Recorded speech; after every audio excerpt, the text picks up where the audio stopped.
The season of blooming has begun quietly.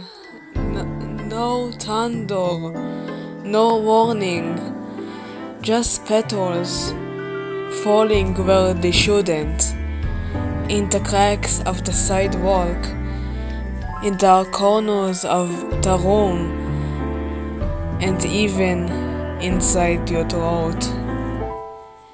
People said it was beautiful. They smiled with pollen on their teeth, but beauty has a pulse, and this one was too fast. Something was going underneath, something we never meant to see bloom, something that was going behind the scenes.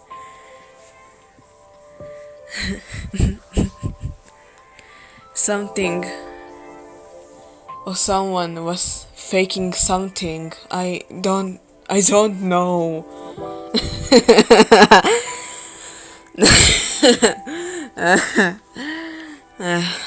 Don't you think, glorious misfits? Don't we all fake something about ourselves?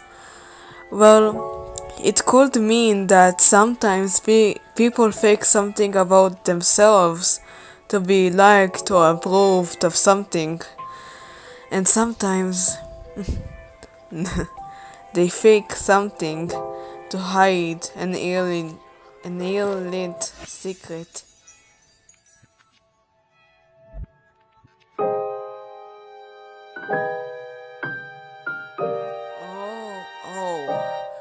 it's been a while since I last spoke. I didn't pick up my radio much after what happened a few months ago. I'm still trying to process what happened there.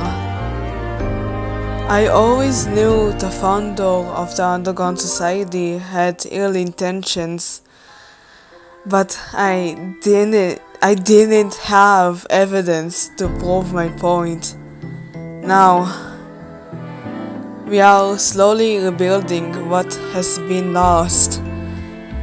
We found a new location, and we don't have a founder now that he's dead, or a distinct leader. We work as a team. Everyone has their own roles and their own ways to contribute. Anyways, remember Anonymous? Well, he sort of disappeared after the incident. The Phoenix Underground Society didn't see him ever since the fire and didn't exactly hear from him. I don't know exactly what happened to him, but for now he's missing. Gone, even. I don't know how to describe. I don't know how to describe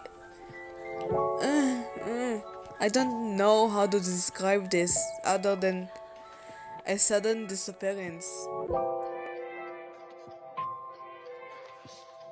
But other than that, I learned a few things. Like the way friendship can be just as intense, beautiful and endless as romance. Like the way there's love everywhere around me.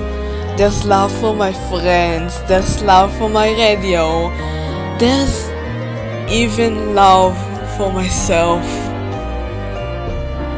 Love isn't just romantic, it's also platonic. And the way people can feel like family even though they're not family.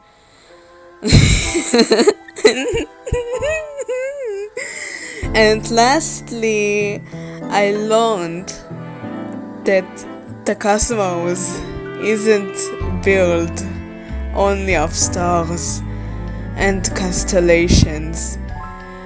It's also built of black holes, dark matter, and fast radio bursts. I know that sounds dumb, but it makes me realize that my world doesn't contain just one or two things. It's a galaxy of things. My world is a galaxy by itself, and it's filled with happiness, as in recently, at least.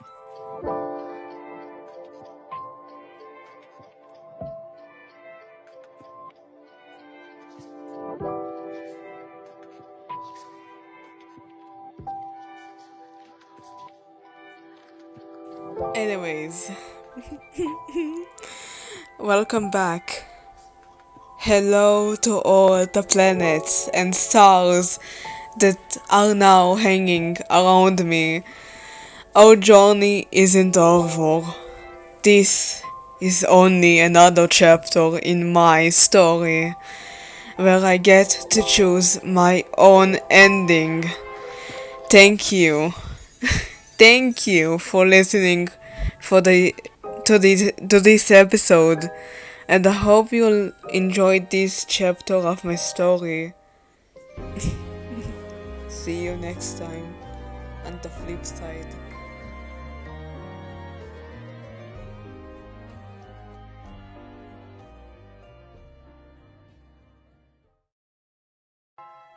Stories don't stay still. They bend, they slip, they crack, they twist themselves into something new when we least expect it. A single truth becomes a dozen versions of itself,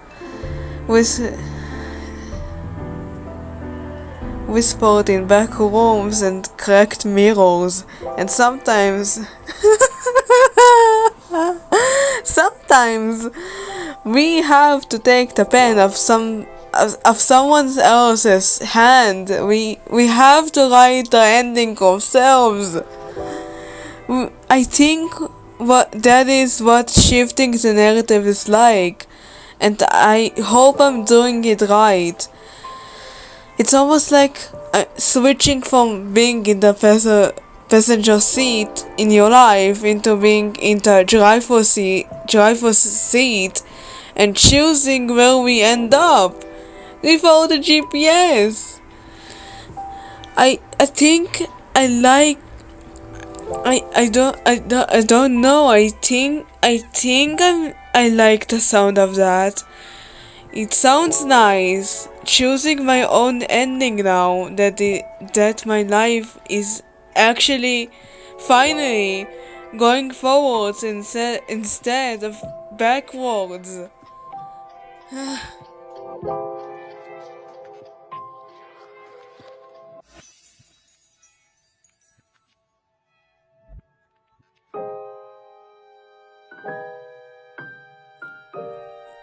You know, Glorious Misfits, I used to believe that stories belonged to the people who started them. The founder, for example, the one who lit the first fire, the one who built the underground society. But after everything we lost, after the smoke, ash, and the silence, I've realized something. Stories don't belong to founders, they don't belong to leaders or anything of that kind. They belong to people who live them. Stories belong to those who dance with the three fates, with lightness and grace. It's almost a ballad with fate, where we initiate instead of letting everyone else decide anything for us. Isn't it just fascinating, Glorious Misfits? Isn't it just fascinating to make your own decisions without anyone stopping you? Isn't it absolutely intriguing to look into your own reflection in the morning, fire burning in your eyes instead of an ice cold stream of fear and hesitancy. That's how I started. That's how I started feeling when the enchanted phoenix under the underground society started fighting for real justice instead of power. Life now does not feel like a party where people pretend to know me personally, but like a party when people actually know the real me. I if you understand what I'm trying to say.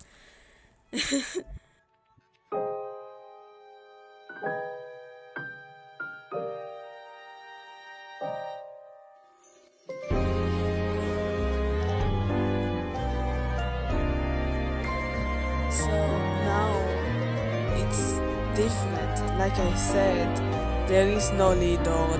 There is no single voice ringing out. Instead, there are dozen voices reaching out, tangled together like roots under the soil. Everyone has their own part to play, and they're fucking good at it. And when you stand close enough, you can hear them all overlapping, contradictingly, singing in unison, a chorus of misfits and freaks, writing a better and brighter future for everyone. And I have to say, home is where we are. Home is where we are standing. It's different, but I like it. I have come to enjoy it now more than anything. This is better than everything I could have had. I hope you agree with me on this one, Glorious Misfits. But the reflections are not against us. They were trying to warn us of what could have been, and they gave us a better future. My message is, fight for yourself, because you have potential. Every person has potential at some point in their lives. I hope you understood that. Will I see you next time? I I wish I will see you. Have a nice noon, morning, possibly night. Who knows? See ya, Glorious Misfits. See you next time.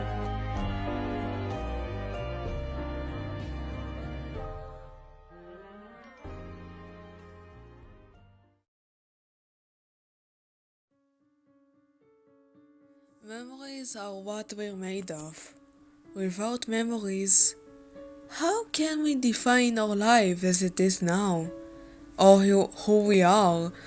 Reflecting on our memories is not just simply a trip down memory lane, but a look at all the fragments of our past that build our future. The same future we're living right now. We're living in an undeniable truth. Time is going way too fast, or it feels like it. We cannot stop time at all. Time can be compared to a storm, and when the storm winds start, if all you can do is wait, then wait, which makes me realize that a storm can be compared to a game. A game.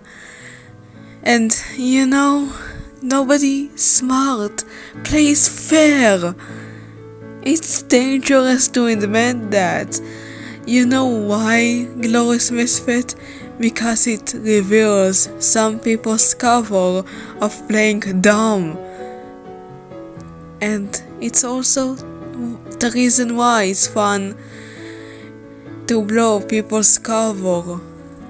It's entertaining, even to me at least, because you don't need the full story.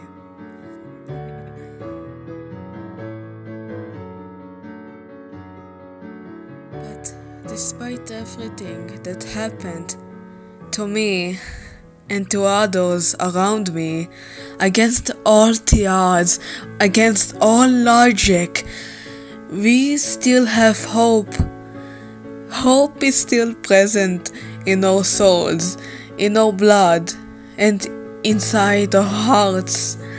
I don't know why, and I probably will never know why, but if these fragments of the past that I keep inside me, I want to continue forwards and see where I will be. I want this storm to end and see where I will see where I'll see the rainbow.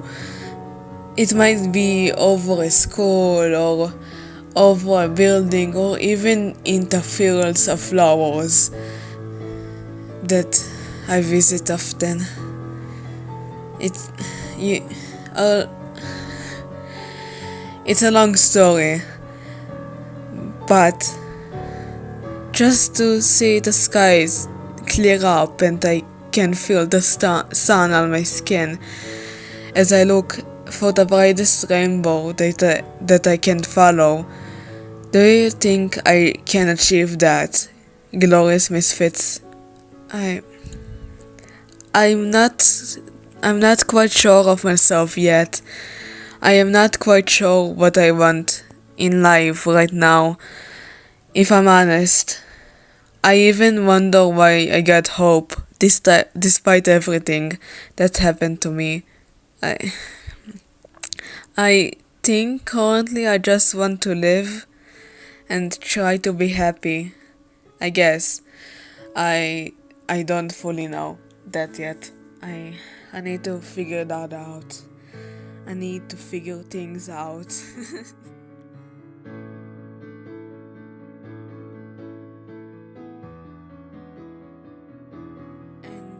and everything is changed now. I think everything is in its right place to make everything brighter now. And there's a lot I should have said and never did. But sometimes it's for the better, isn't it? Also, happy late New Year's and Christmas. I know the first episode dropped on Christmas and I didn't mention it. I think the episode itself was a gift for the holidays. And remember Sam and Jill? Well, they are engaged now. They said I could give a speech they said I could give a speech at their wedding because we knew each other for a couple of months now. Also based on how close we gotten over the months of recording this, and yes, we're still technically roommates, but best friends type of roommates. Sometimes we have movie nights and game nights. We watched this one movie that I now absolutely love with my whole heart. It's called Beetlejuice. It's from 1989. 1988, I think. Around that time, I think 1989 is when the show came out. And there's the second movie, I think, that released in like September 2024. Jeez, it's been over it's been over a year now. Damn. Anyways, I think I watched it a few months ago by myself,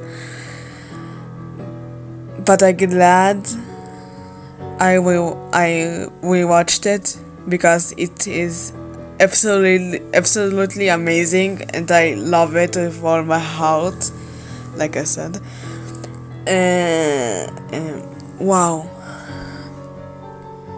my brain is fried. This month has been killing me. Not only because the events that happened back at like August, I think August or September, I think September, or it was August, I think it was September. Anyways, I hope you're doing well, Glorious Misfits. I hope the holidays were well for you. I know this recording sounds awkward, it kinda is, but I'm not taking like a few takes. It sometimes things take one take. But it's fun because I'm more honest this way, and I want to be more honest. Even though everything's now changed, and I'm different. I might sound cringe, I might am, but I'm happy. I'm happy you're listening to me, and I want you the best. And I miss you, Star Child. You know what? See you next episode. See you in the flip side. See you.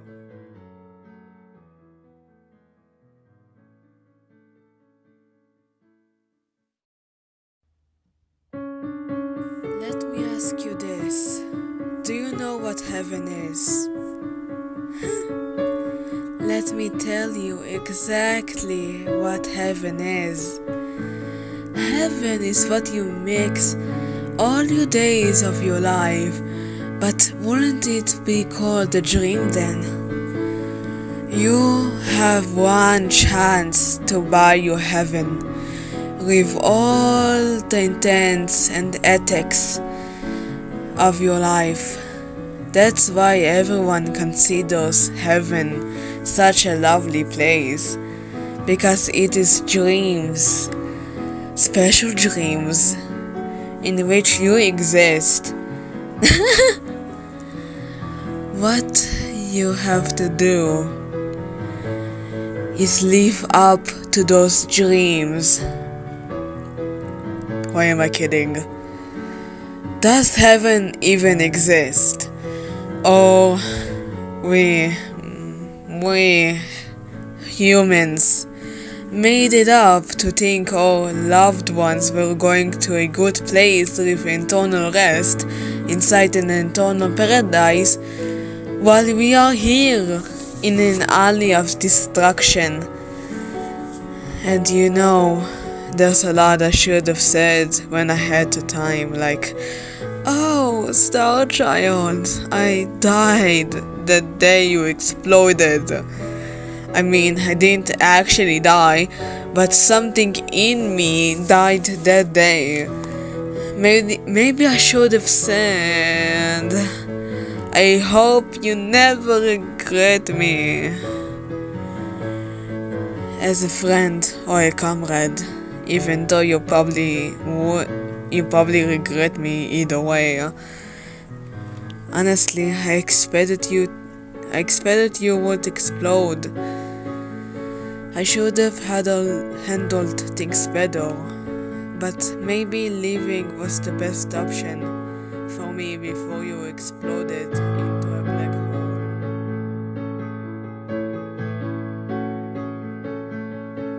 If I'm being really honest, Star Child,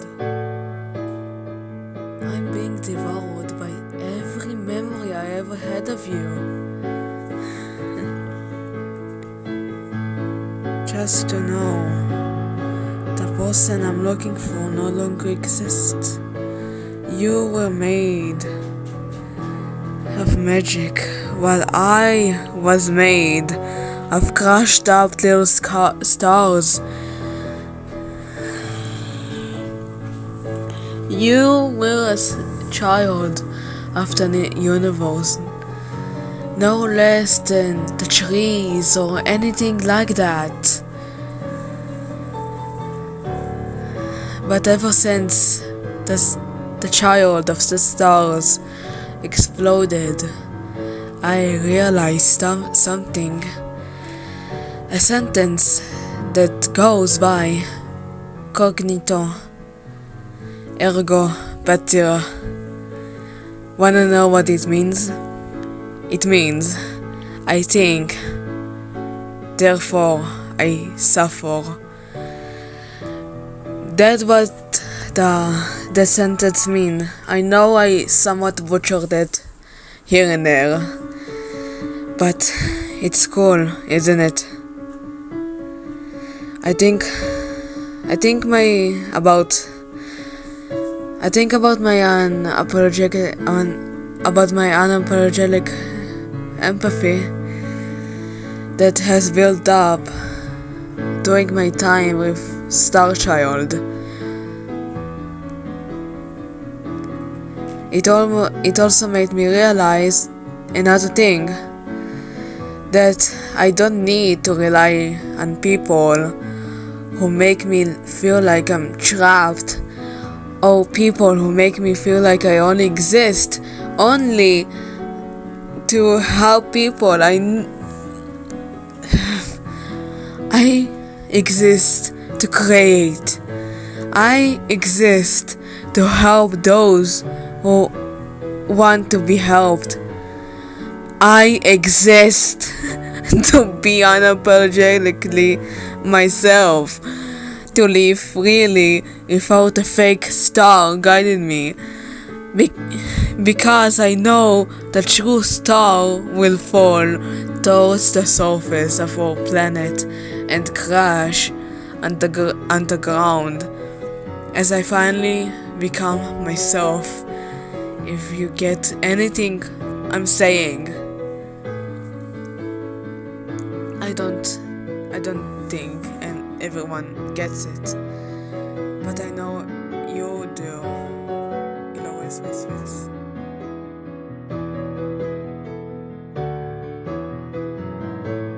And I know death doesn't discriminate, even between the sinners and the saints. And let's say you have a soul, or had one. Where do you take it then? For what purpose? And for how long is it yours? It's almost like I dare to ask even the stars, do I dare disturb the universe? And I ask the trees, does he even have a soul? With sarcasm dripping in my tone. It's funny, isn't it? And it's true. I guess it goes along together. It's funny because it's true. It's true, I presume. But in this universe that includes you and me, but I knew you don't listen, so that's why I didn't fight your shit. But that's also why I stayed silent, and that's also the reason why I chose to now exclude you from my universe. Just because you were hurting doesn't mean I wasn't hurting as well. I was also hurting. Wasn't it obvious? Which makes me admit I kind of enjoyed leaving you, because I had so much peace ever since I left and you probably exploded. Are you happy now, Star Child? Are you happy that you are now a black hole now? I hope so. I really hope so. I hope it tortures you, like how your presence tortured me, because I am becoming better, and while you are becoming worse. Maybe. I never ask, and I won't bother asking soon.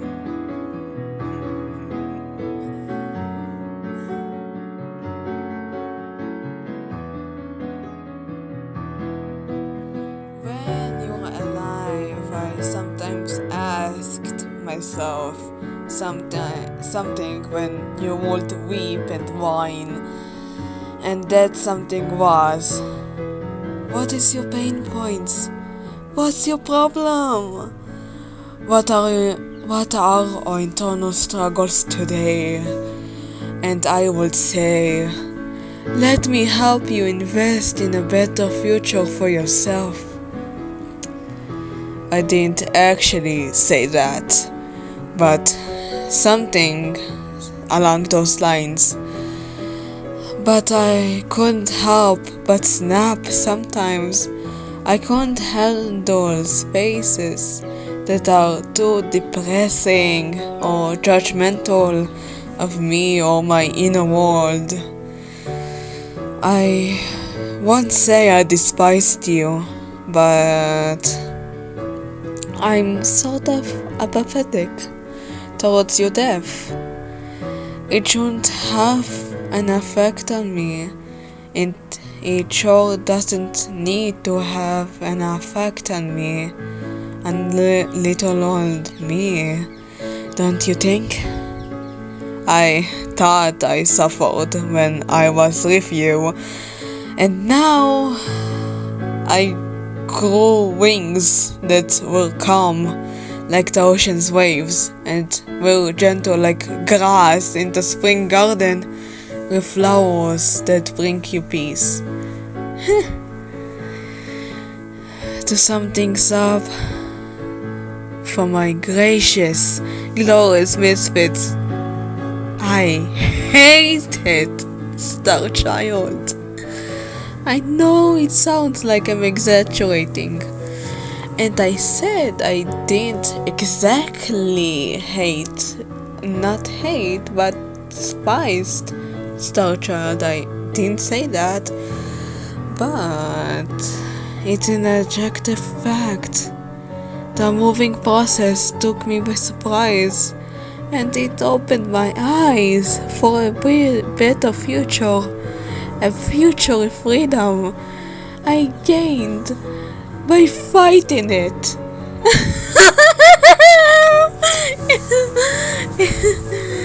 And I'm glad I chose this path, and glorious misfits, I didn't get to tell you this, but good news.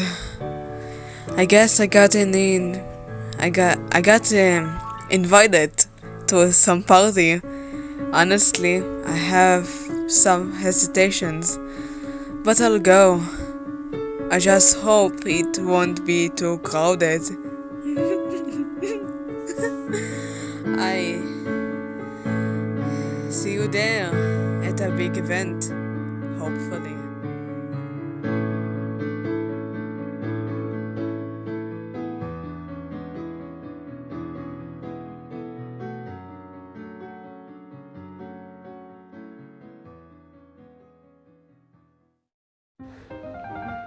Welcome to the party, glorious misfits.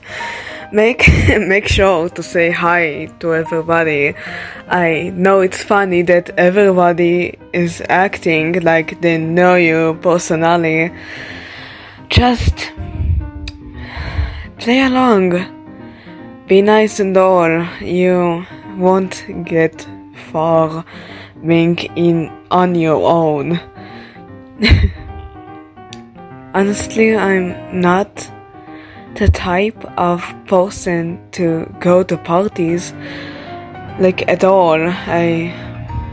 I always found them boring, and people just seem fake, you know. And this mask I'm wearing has been on my face. Do I need to wear this mask until it feels natural on my face? It's not an actual mask, but it's hard to explain it, but to put it simply, I sorta fake my personality around most people because I want them to like me. Just imagine lying to someone about who you are to make yourself seem likable. I know there's people who truly like me for who I am, or I think they like me for who I am, and honestly, I think I'm going to get bonus points if I act like I care about people's drama around here. And I have to ask, have you ever had a dream, Glorious Misfits, that you were so sure was real, but if you were unable to wake up from the dream, how would you know the difference between the real world and the dream world? I'm only asking because I think I'm feeling that way. Sorry. I think I gone a little too far, didn't I? But this whole I'm like I said, I'm only asking this because I think I'm feeling that way. This whole party feels like a dream. Am I being really honest?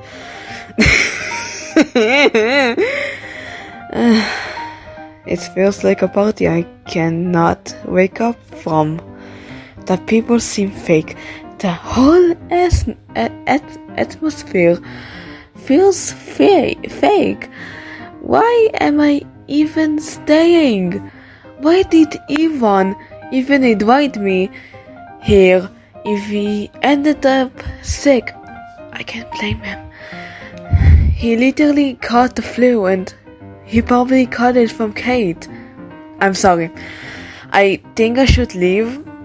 I know no one here. I literally know no one. And I am too scared to approach anybody. To add a cherry on the icing, I probably look like a dumbass with my little radio. Jeez.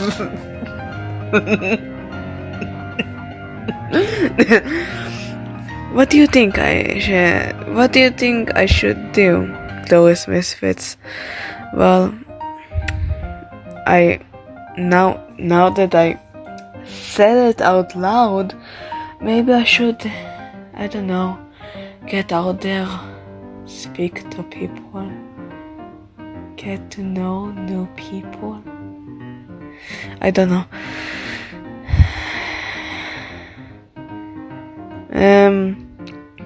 It wouldn't hurt, would it?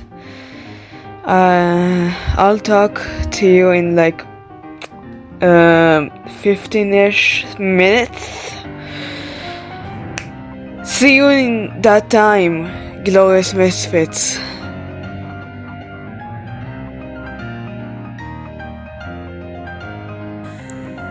Well, well, I hate parties, like officially. Not only are the people, not only because the people are fake, but the atmosphere here got like 10 times worse, or at least in my opinion. Before I left, I tried talking to people, but their fake smiles and fake compliments just piss me off. I don't need any of that bullshit. I know I went there because I got a sudden boost of confidence. But that confidence blew off so quickly, I thought I was about to shit my pants. I don't know what happened to me. I know if I but what do you do? What do you do? Anyways, now that I left, I decided to take the shortcut, which is the alleyways. I think it's shorter in a way. I don't know how short, but it's shorter in a way. Holy shit. That's one dead body. Holy crap, that's gonna be in my nightmares. You didn't hear anything. Holy fuck, dude. Who do I pray to? Oh my god. Huh? Huh? What have you done? What do you mean, what have I done? I didn't do anything. Why should I believe you? We're the only people around. You were here before me in mere seconds or even minutes. It's only possible if you committed the murder, if you were here alone with this poor woman. That doesn't mean I was here the entire time. I wasn't here when this happened. I was at a party that's nearby. I have proof of that. I think that's a pretty good reason to believe me. Oh, please. I would love to hear that recording you have on that damn radio. Alright, let me pull up the recording. I'll prove you wrong. I think the recordings are a pretty good reason to believe me. But whatever you choose.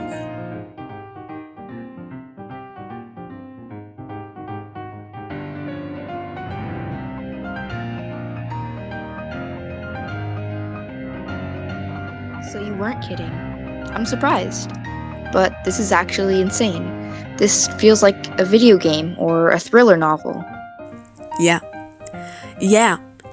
I can see where you're coming from, but like, who and why would murder a person in an alleyway? But, with all due respect, which is almost none, I have the teeniest bit of respect to you. We should report this. Do you wanna call the police? I mean, of course we should. But what do we say? What sort of question is that? Shouldn't we say that we found a dead body? I thought it was obvious. I feel dumb. I mean, at least you didn't ask, what is 911's phone number? True. Imagine if you came up to somebody and asked them, wait, do you know 911's phone number? I have an emergency. And they just stare at you with utter shock. Whoa, yeah. Wait, I forgot something. I forgot to ask. What's your name? I'm Astrid. Nice to meet you. And I could ask you the same question. What's your name? I'll tell you in a minute. It's a long story. alright? But it's nice meeting you as well, and we should call the police already.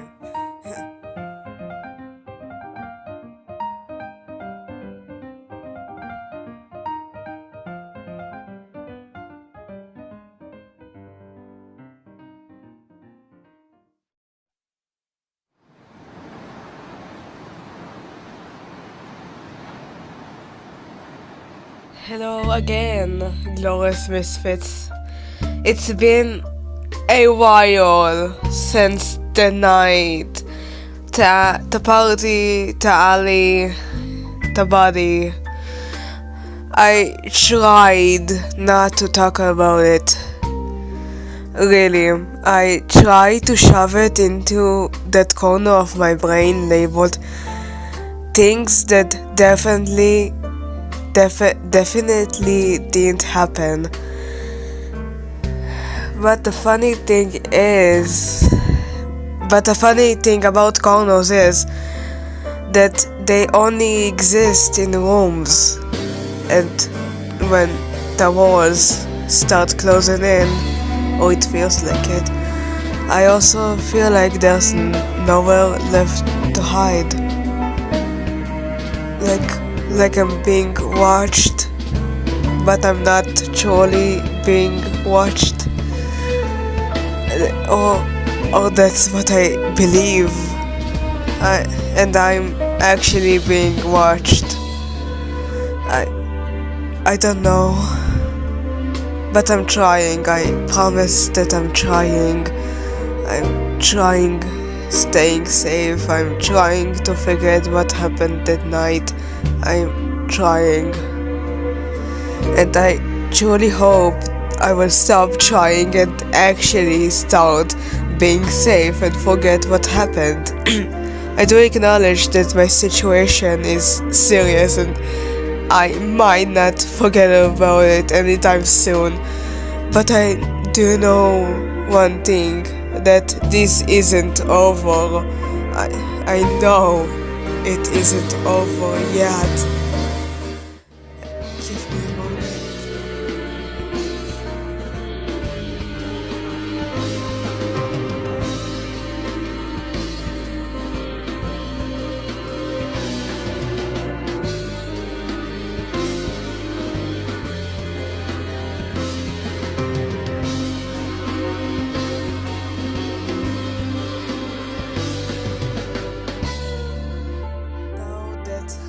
I found the words. It's complicated. I need help. I keep hearing sounds from the radio that aren't mine, like echoes, fragments, a voice that doesn't belong to me. Last night, for example, I swear I heard someone whisper my name. I turned my head countless times and tried speaking to the other side, only to no avail. It felt like they were trying to pull me through the speaker. Maybe that's what climbing up the wall means. You start hearing things that no one else can, so you climb your way upwards, desperate to find where the noise ends. But when the wall keeps trenching higher and the sound keeps getting louder, funny, isn't it? You know what's funnier? I keep dreaming of that alleyway. The bricks that keep shifting like they're breathing, the body's gone, but the shadow remains. The blood stains remain, like someone painted it on. Every time I wake up, I feel like I am not truly human.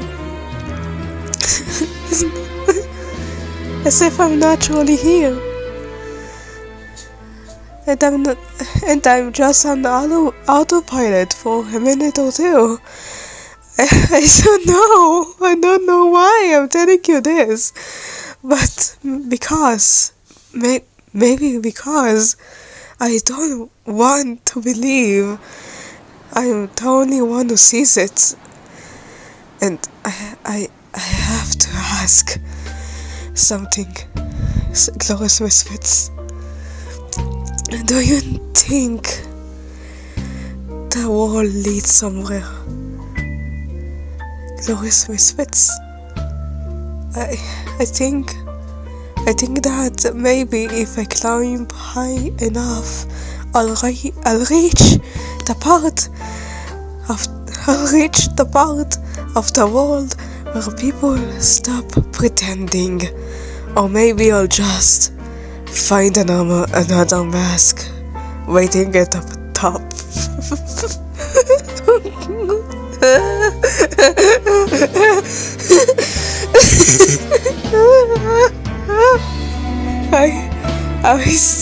I sound fucking pathetic. Also, now that I think about it, I don't think I mentioned that I hadn't seen Astrid ever since I met them. After the episode that we called the police, and we spoke a little until Astrid mentioned someone named Michael. I didn't dig any further because there's a lot of people named Michael, but I don't know how many Michaels live in Little Hollow, and that's the strange part, in my opinion, at least.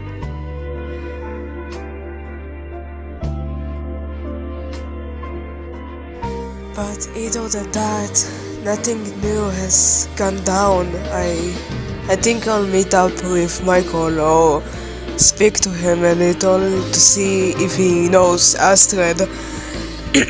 Anyways, that's all for tonight's broadcast, or this afternoon's broadcast, more exactly. I just want to sound cool. I hope you enjoyed it, and I have to warn you, Glorious Misfits, if you hear scratching in your walls tonight, don't panic. It's probably just me, trying to find my way out. But if it's not, then whatever's behind the drywall might be listening too. So keep your eyes closed, stay still, and remember, walls aren't always built to keep things out.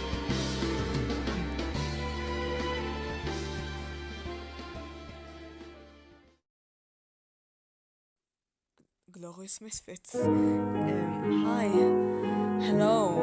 I have an odd question. I would like to hear your answer. Do you know what's the meaning of life is? This question, obviously, like I mentioned, isn't a rhetorical one, like you think. I would obviously love to hear your answer, but I have been thinking recently about that question. What's the meaning of life? Does it even have a meaning? I don't know, truly. But one answer had crossed my mind, and it's that the meaning of life is that it eventually stops. Because eventually we all die, and we close our eyes, and our best memories play as we pass on to the afterlife, or whatever you believe in, Glorious Misfits. And that entire question begs another one along the way. Am I too young for this? Like, I'm 17 and a few months, yet I know nothing of life but despair, death, fear, and fatuous superficiality that cast over an abyss of sorrow. I see how people are set against one another and in silence, unknowingly, foolishly, obediently slay one another.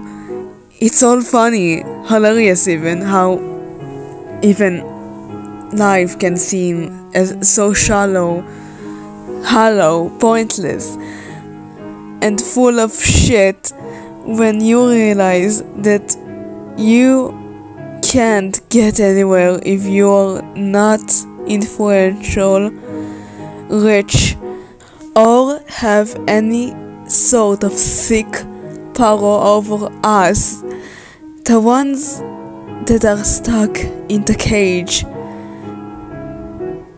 the animals stuck in the pens and sheds and stables. So you tell me, glorious misfits, what is the meaning of life?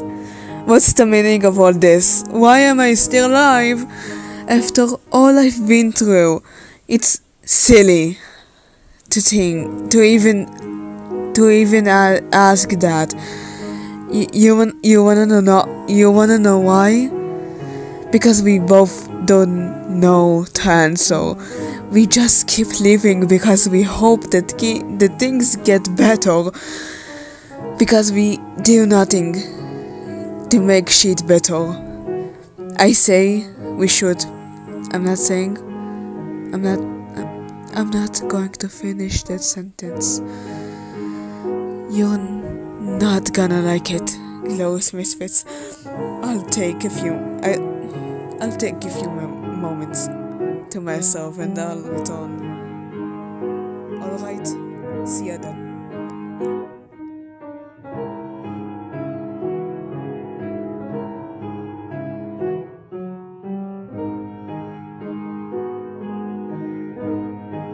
Sorry about my little existential crisis, but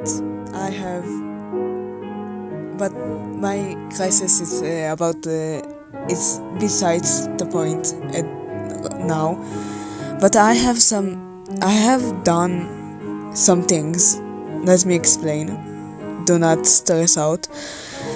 I have been digging into serial killers. It's fucking strange, I know. But if I'm being specific, it was about serial killers. And one of them, let's say killer, stood out to me. His name is the Phantom Killer, because he's like a phantom. I know I used male pronouns for him, but I searched a lot and quite a few people used male pronouns on him. But it stated that he is a silent, almost ghostly serial killer. Wanna know why? Wanna do something interesting for once? I'll give you a second or two to figure that out. Worst case scenario, you comment it down somewhere, or send an ask on Tumblr. Worst case scenario, but I'll give you a second or two.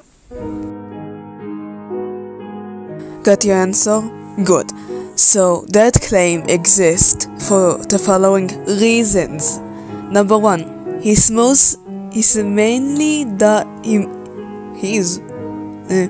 mainly does his killings in rural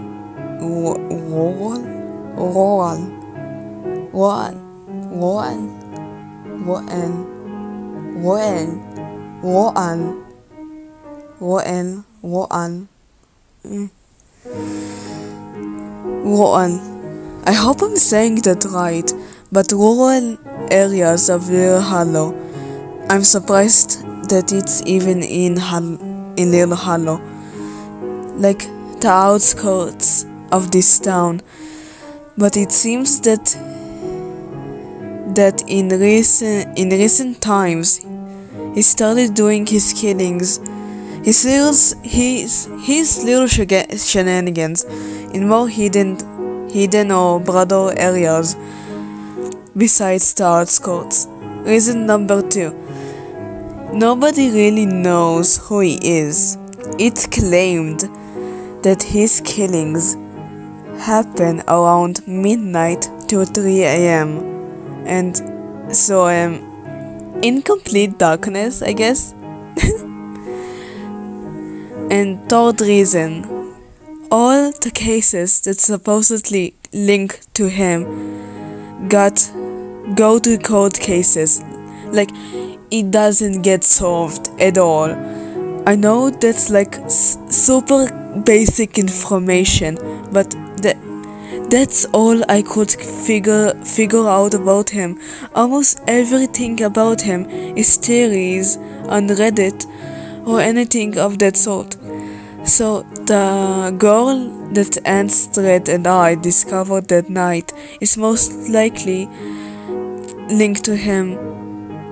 But that makes me think, Glorious Misfits, do you know those people who say, "Oh, I'll love you forever," or "I'll cherish you forever"? Maybe forever is referring to the memories and not the person itself once they are murdered or they passed away. So what can we learn? That the killer is probably the phantom killer, and that's mainly it. That's not funny. I know. I think it's safe to say that I need to do more research.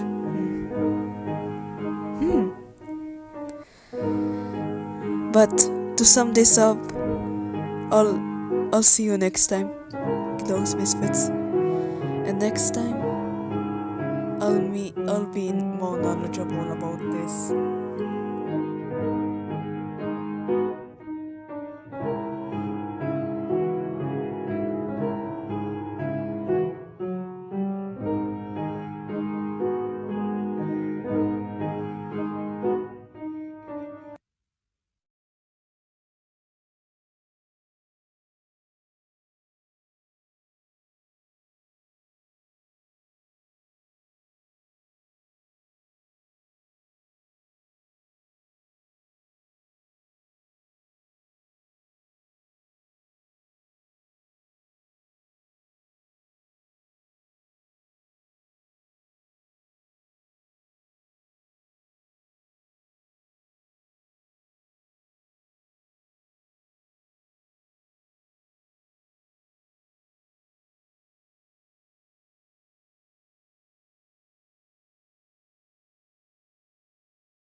Hello?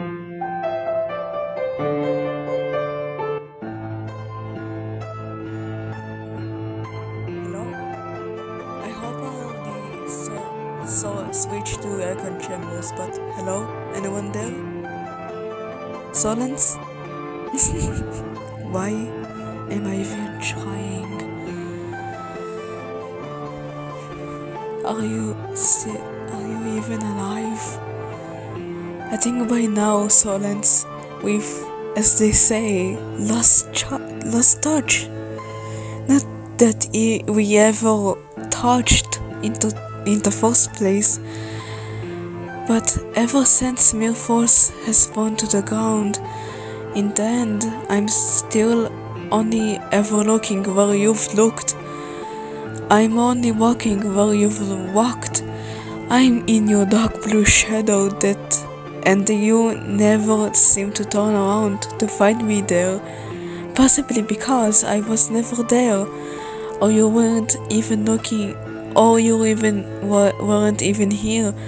I still remember Kiran's voice.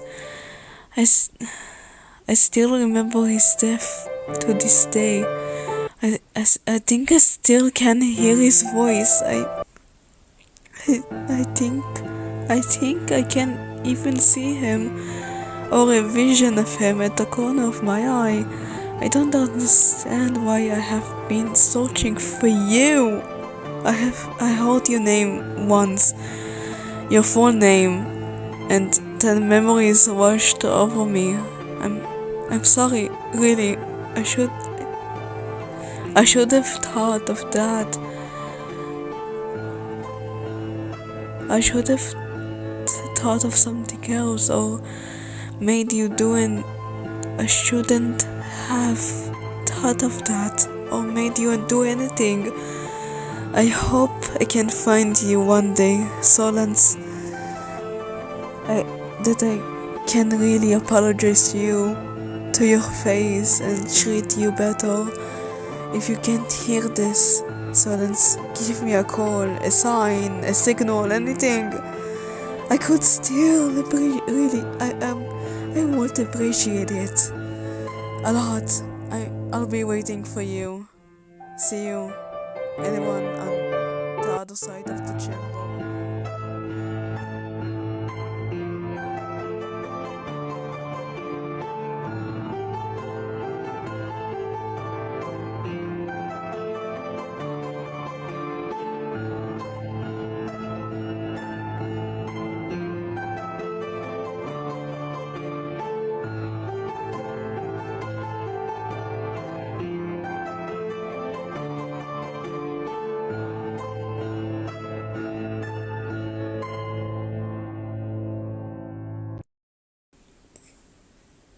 Hey, glorious misfits! Good afternoon! Can you do me a quick favor? Okay, so... Sorry. So, put 2 fingers on your wrist or on your neck. Doesn't matter, whatever you prefer, of course. But anywhere you can feel it. Just to make sure you can feel that, right? That the thumb that goes like every so often. So that's your pulse rate. Proof of life. Sort of. Proof that you're still here. Whatever you want to be or not. But we all know that, right? You know, glorious misfits. There's a funny thing about pulse rates. Doctors use them to decide if you're alive. But fear uses them to remind you how alive you are. When you're scared, especially when, When you're scared, your heart doesn't ask questions.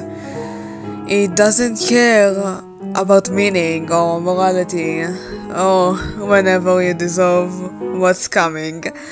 It just runs like it's trying to escape your body.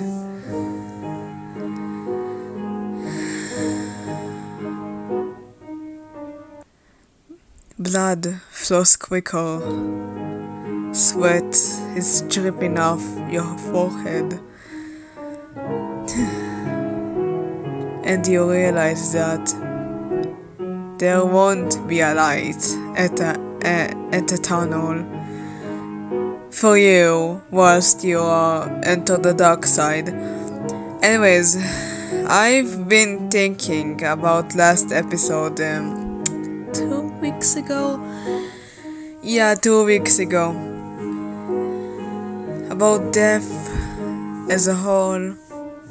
About killers that vanish like smoke. About how easily a life becomes a case number once the heart stops beating. Once the heart stops doing its fucking job. So, I did what any totally well-adjusted radio host would do. I listened, not to police canals. That was too obvious. Not to rumors as well. They're too loud for me. I listened to patterns. We all know the Phantom Killer doesn't leave messages. He doesn't claim responsibility. He doesn't chase attention, which tells me something important, glorious misfits. This isn't about being seen, it's about control. Fear controls minds, and that's his tactic. He catches people when they're he catches people when they are most vulnerable, and he installs fear into their minds until their blood stops gushing out of their guts. Glorious misfits, fear isn't about loud screaming or running footsteps. Fear is the moment you realize how fast your heart is beating in a place where nothing should be happening.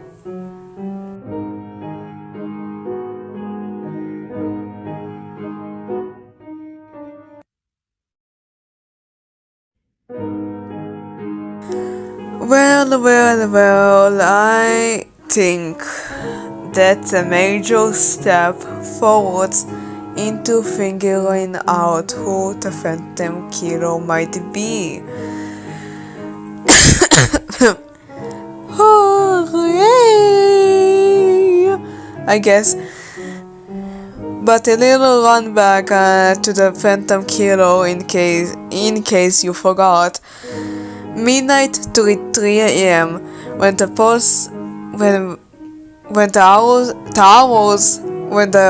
town's pulse rate drops, when most people are asleep and streets breathe slower, when Lil Hollow thinks it's safe enough to close its eyes. That's when fear gets personal.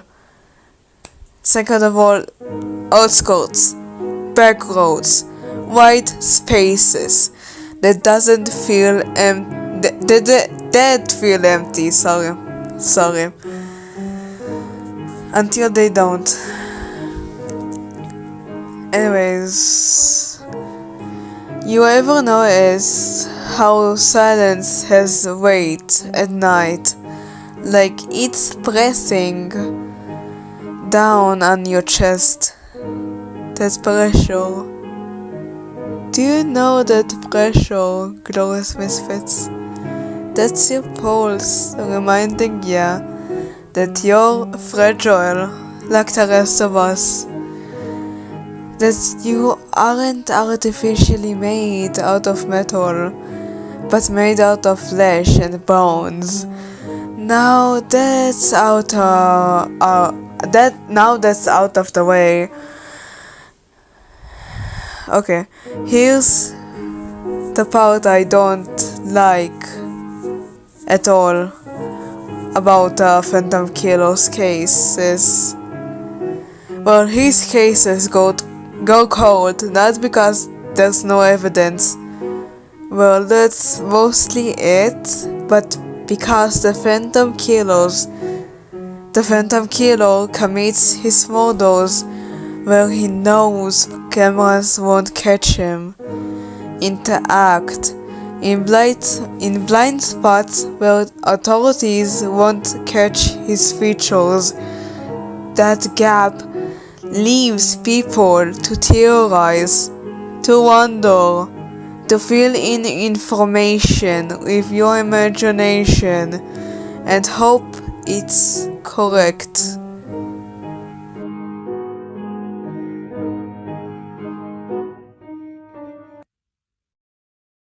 So, what's the lesson today, glorious misfits? It's not lock your doors.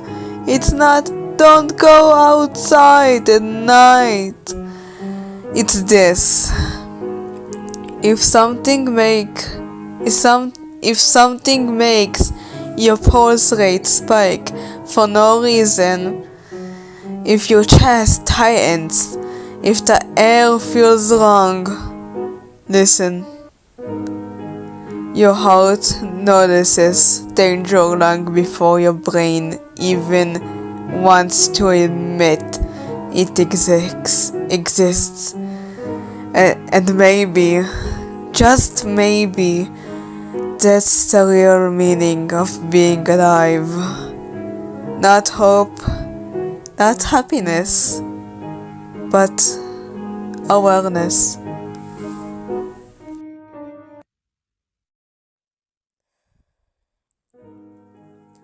No beast is more savage than a man. You think it's so easy to disappear like a phantom as you ruin families. This is unfair. I'm so close. Or I think I am. I swear I saw a glimpse, a flash, a faint flicker of what could have been. Your face. Is your entire shtick dedication? A goal for destruction? Perhaps it is dedication to destruction would be the most precise of those options. But all of these leads to betrayal. Betrayals. What can I say about them? Perhaps betrayals are the pain that feels like it will eat you alive from the inside out, can either break you or forge you into something greater. Which leads me to ask, why? Why do you do it? Why did you do it? Were you just born sick in the head or something to make you seem like that way? But isn't it funny? Isn't it pretty fucking funny how day by day nothing seems to change, but when you look back, everything is different, and you're in the shadows, killing, ruining lives, destroying the fate of those around you, and for what? I I can't seem to wrap my head around that question. Like, how can someone be so cruel? How can someone be so fucked up? I can't understand. Why would anyone want to be a murderer, a serial killer, murderer? Perhaps, I don't know. But I do know that I'm one step closer to finding your ass through the fog, through the rain, through anything. But I will get you. I will make sure. I will make fucking sure that you will pay. Like, why are people so heartless? Why are people like you so heartless and get no consequences? Perhaps because fate has something in store for you. Oh, oh, I am the one who is going to cut your life expectancy a little shorter.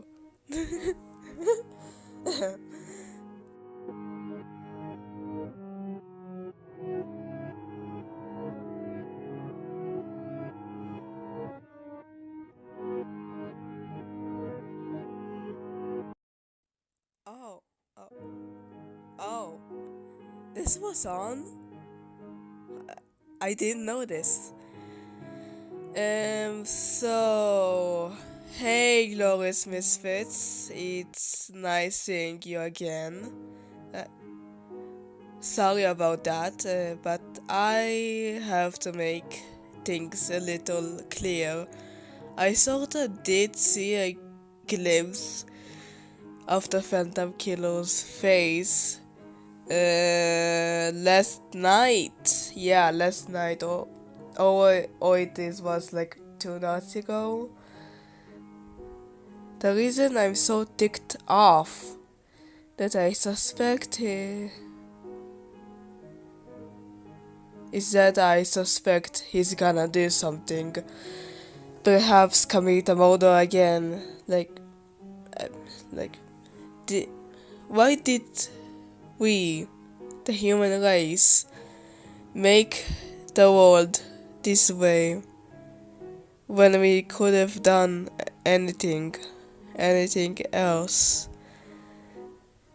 The human race could have be anything else, but we ended like this, and that makes me think about the day I will die, and perhaps after my death, the molecules of my being will return to the earth and sky.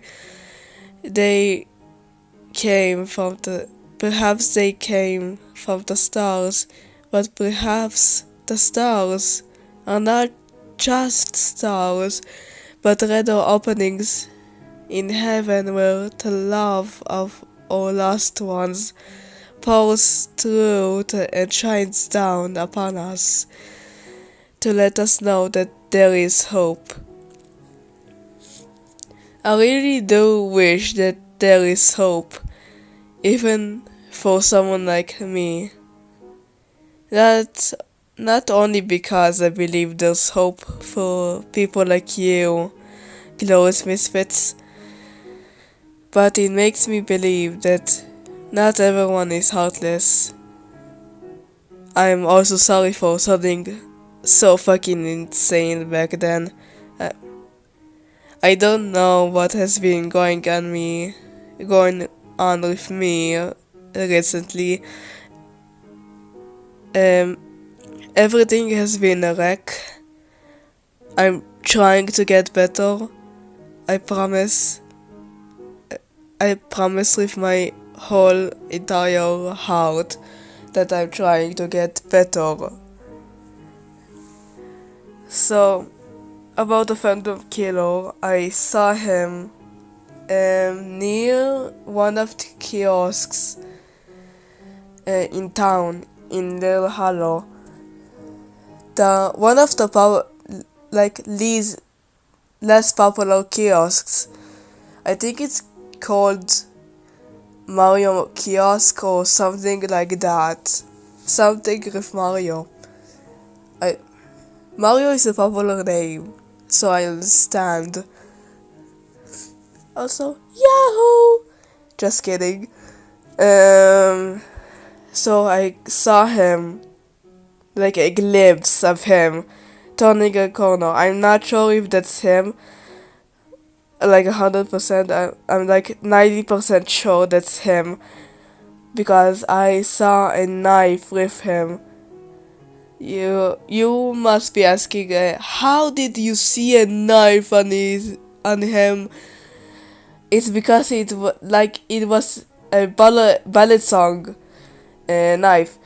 The reason I call it a ballad song instead of butterfly knife is because I got corrected once. Because I called a ballad song a butterfly knife once, and Sam fucking corrected me, and he said it's not a butterfly knife. Butterfly knives are the name Bowser's called a ballad song. It's actually a ballad song. So yeah, not W, a win for Sam. Yeah, a win for Sam. Yeah. So he was with a ballad song knife. And he was turning a corner. I don't know if he saw me or anything, but I sort of saw a glimpse of his face. He had a Greek nose and blue eyes, I think, with black hair. He has curly hair and a pretty sharp jawline. Like, he's decent looking, but not like a Brad Pitt or Keanu Reeves. So yeah, I saw a glimpse of the Phantom Killer. What a surprise!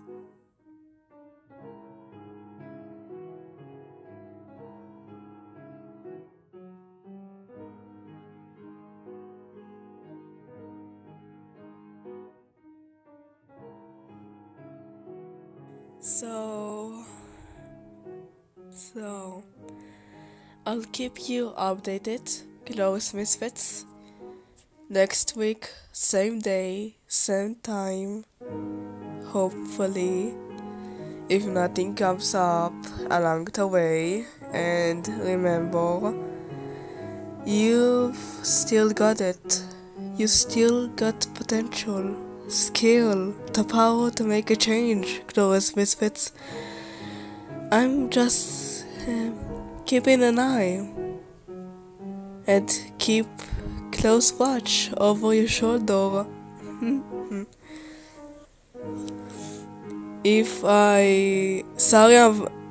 sorry if I scared you or I sounded creepy or cringe, and I didn't mean to sound that sentimental. I'm just sort of feeling better, I guess. This whole May thing is making me better in a way. Thanks for being there for me, Glorious Misfits, and keep yourself safe.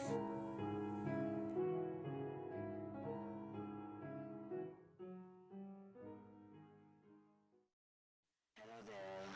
Would you like to hear a story?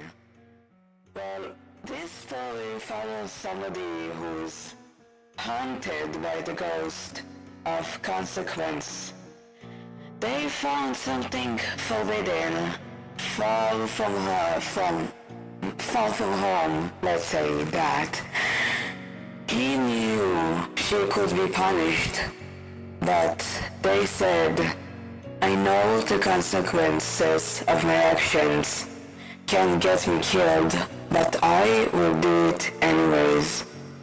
And they followed through. There was ups and there was downs, but nonetheless, they never abandoned this forbidden item. This book of myths sounds fun, right? Well, you see, it didn't last as long as you think, because in a blink of an eye, his childhood friend was taken away. This certain somebody was devastated, but hey, there's always a light at the end of the tunnel, because he escaped the walls of the home and left a mirror of the past to collect some dust. Wasn't it just a happily ever after to get your own happy ending and to leave your past in ashes? Is that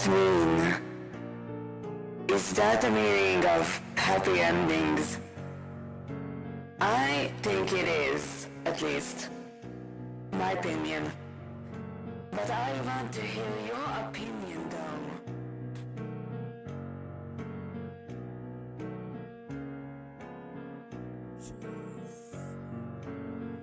The truth is hiding in your eyes, and it's hanging on your tongue.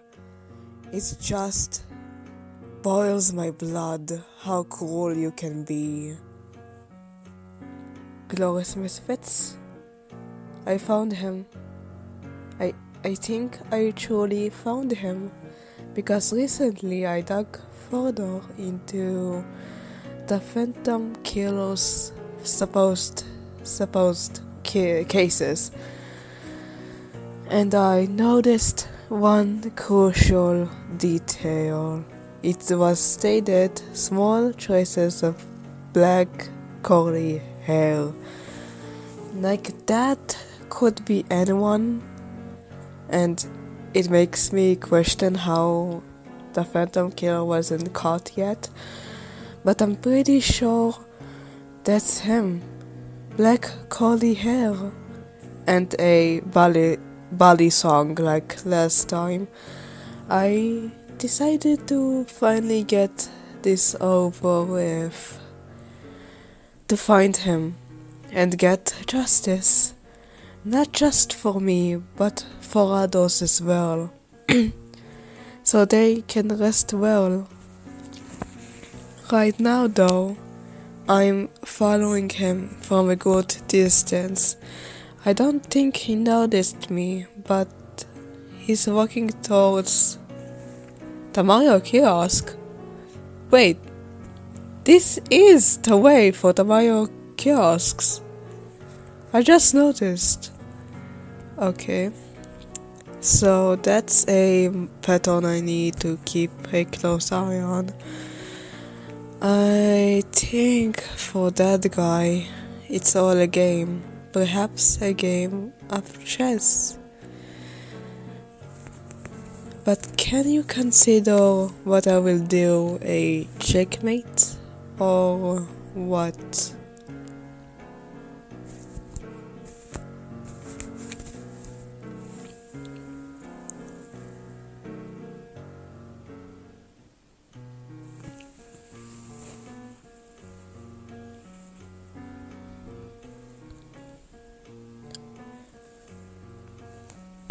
You know, Glorious Misfits, I have this rage, this anger inside me, is inside of me, that I can't really explain, but I can't make it go away. How much I try, how hard my attempts are. I can feel it in my veins. I can feel it in the veins of my wrists. I want to ambush him and strangle him until he turns blue, dark fucking blue. But that won't do me any good. We both know that. I'll come back in some time. Close misfits. Take care.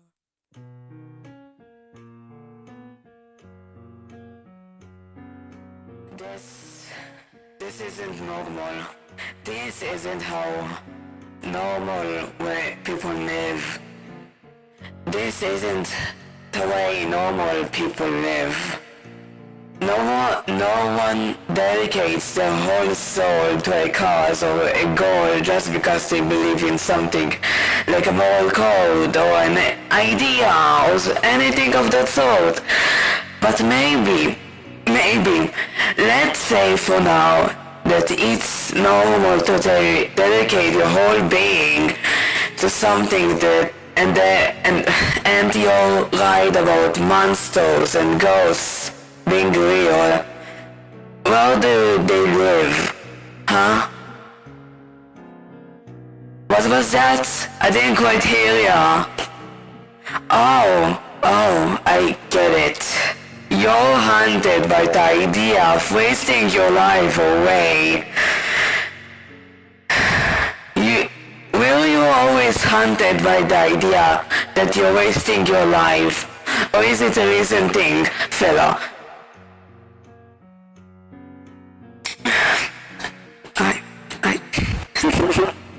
You don't have to answer if you don't want to, fella. But the silence is kinda loud, don't you think? It feels like I'm talking to myself at this point. It makes me feel insane. But aren't we all? Aren't we all insane? But honestly, it'd be nice to hear your voice again. I might be misinterpreting the silence from your side, but I think any person would also misinterpret the silence. But maybe, just maybe, you're just a little busy. I would understand that. Just hit me up when you're available again. Until we meet again, fella.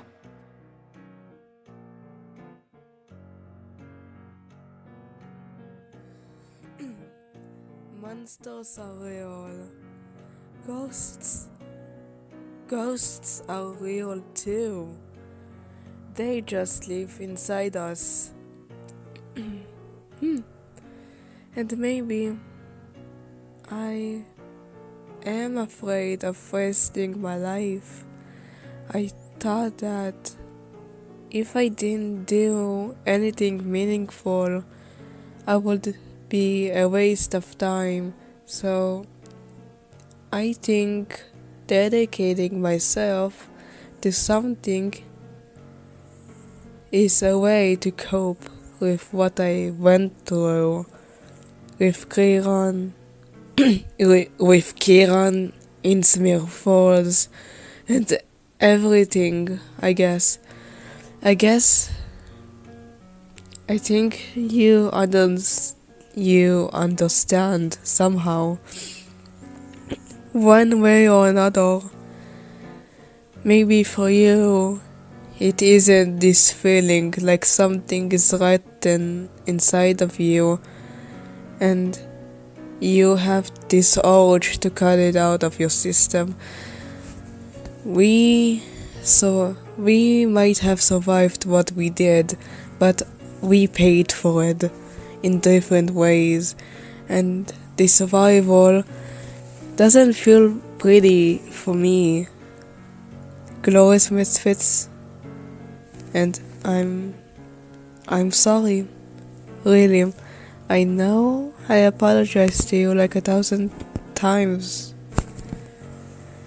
already. But I can't change my guilt that is built inside of my guts.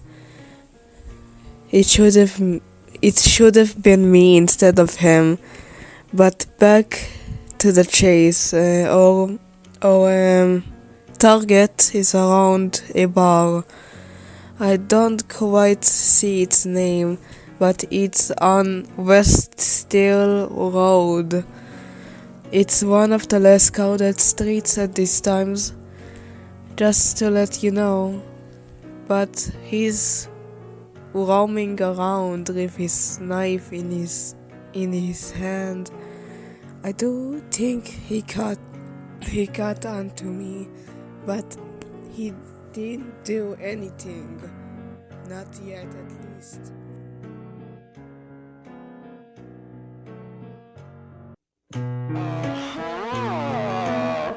He might be planning something, fella. Like, that doesn't sound good at all.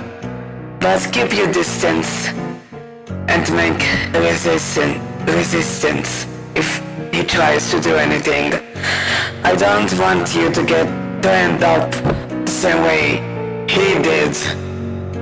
You and I know this might end up in blood, a few punches, or even a few scouts, you know. But I have to ask, Clarice Misfit, do you ever regret becoming who you are now? Like, I used to know you so well before that happened. It feels like I barely know you now. It's strange.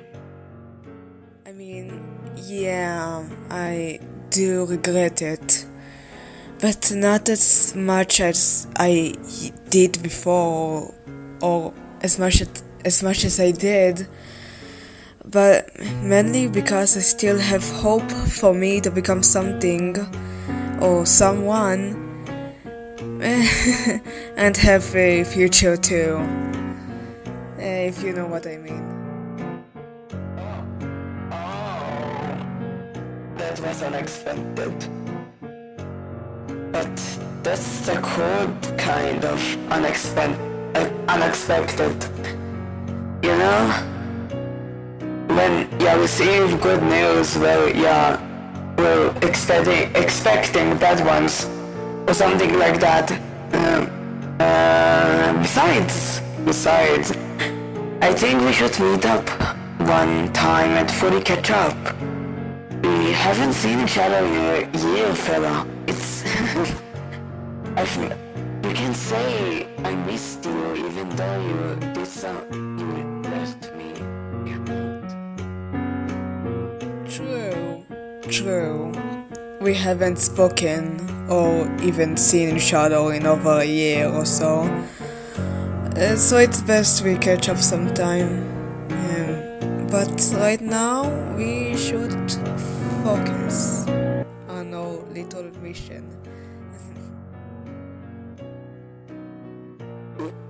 Yeah, right. Go back to Kishenko, the villain here. Good luck.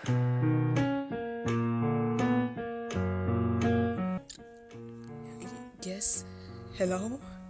I think I found a killer before his act. Mordor. Do you know the Phantom Killer? Good. So I think I found him near Langwall Avenue 25. It's a small club in El Hollow. I never been there myself, but I always walked in front of it a few times.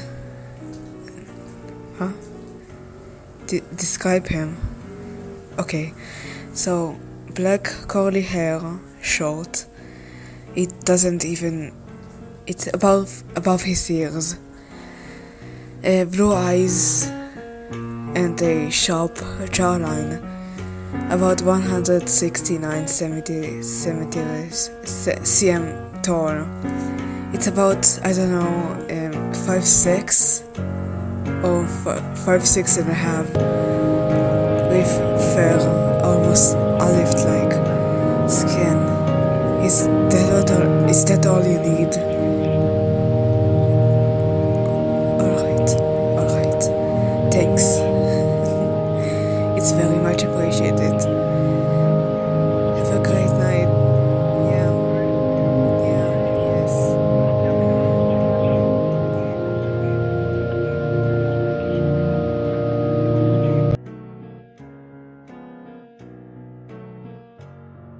So,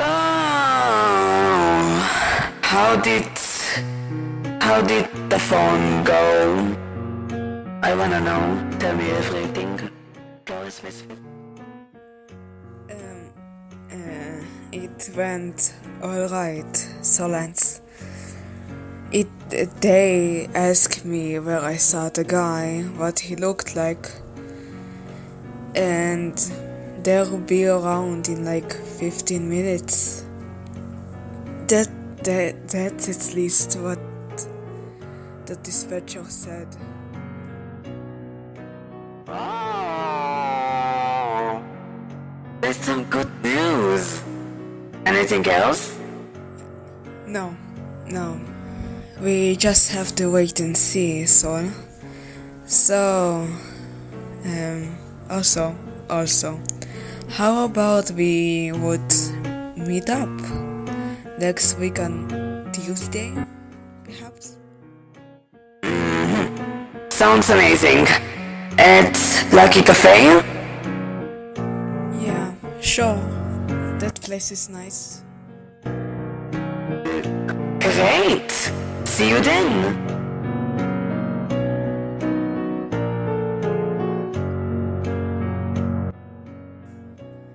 Well, Glorious Misfits. I cannot say I couldn't see the ending from the beginning of this scandal, but I have to say, there's very little left of me, and it's not coming back.